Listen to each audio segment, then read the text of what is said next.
Now, let me ask you something. You've already said you have trust issues. Mm-hmm. And you don't know how accurate he was when he said demons, because demons do cause people to have influence in the way they think about certain things, especially from definitely. Your past. But what does he have to do to give you evidence that he can be trusted? What does he need to do? Honestly speaking, I don't think there's anything that he can do personally. It's really a growing process. It really comes with change, like complete change. Like on his part? On both of our part, because there's some issues, like I said, that I have, and I can't completely trust him if I don't let those things go either. Okay. So I'm not just putting it all on him like I really want to. Top 3 things you need in order for you to resolve this trust issue. Top 3 things you need in order to resolve the trust issue. Consistency. Consistency on his part? Yes. In what area? In every area. Number 2? Honesty. Number 3?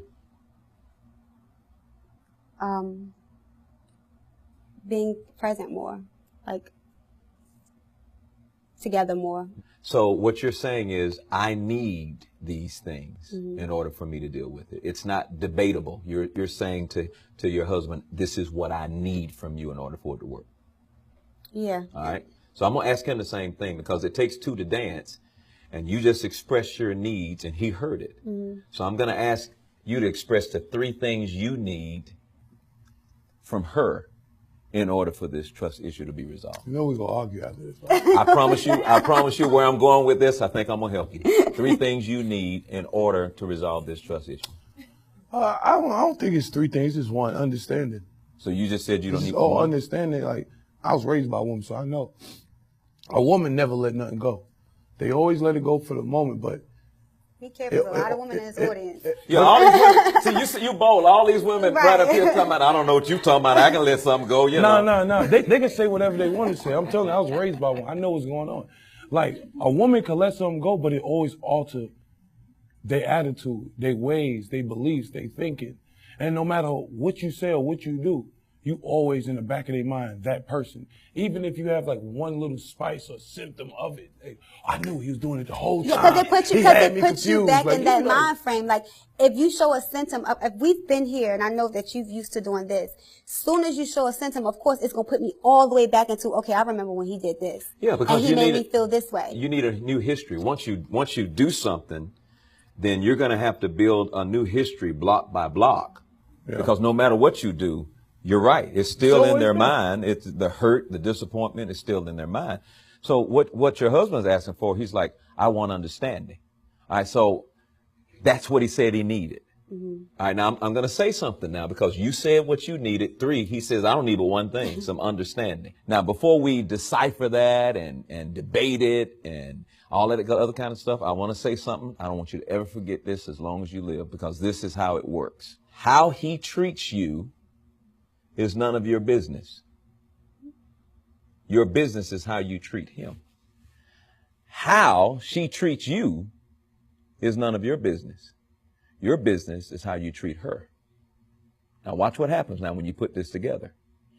When you get so busy treating one another and respecting one another, and you're not looking at yourself, you've dismissed selfishness, and your total focus is one another. So all of a sudden, I had this thing where I went before God. God taffy this and God taffy that. He said, that ain't none of your business. See, while you're getting hurt and offended by what she's doing to you, you're forgetting about how you need to treat her. And if you'll treat her the way she needs to be treated, you'll automatically get it what you need.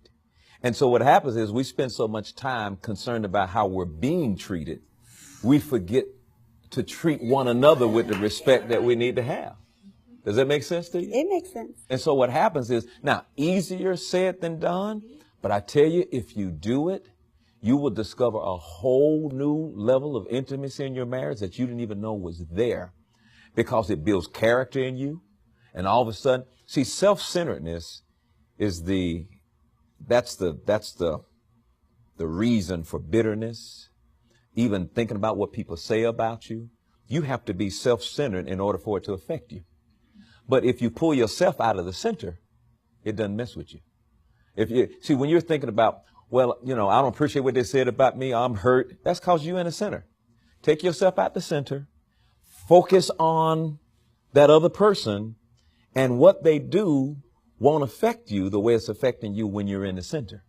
Now, all couples think I deserve this and I deserve that, and it's your fault and this, but you hurt me, and but you did that to me, and you can just keep going on, because what happens is your emotions now take control. I guarantee you, if he won't think about himself and he come home and think, let me run this water for her, let me go get this food for her, let me do what I need to do for her, then you're going to come home thinking, God, dog, he did that for me. Let me do this for him. Let me do that. And you're so busy trying to meet one another's needs, you don't have time to think about your own.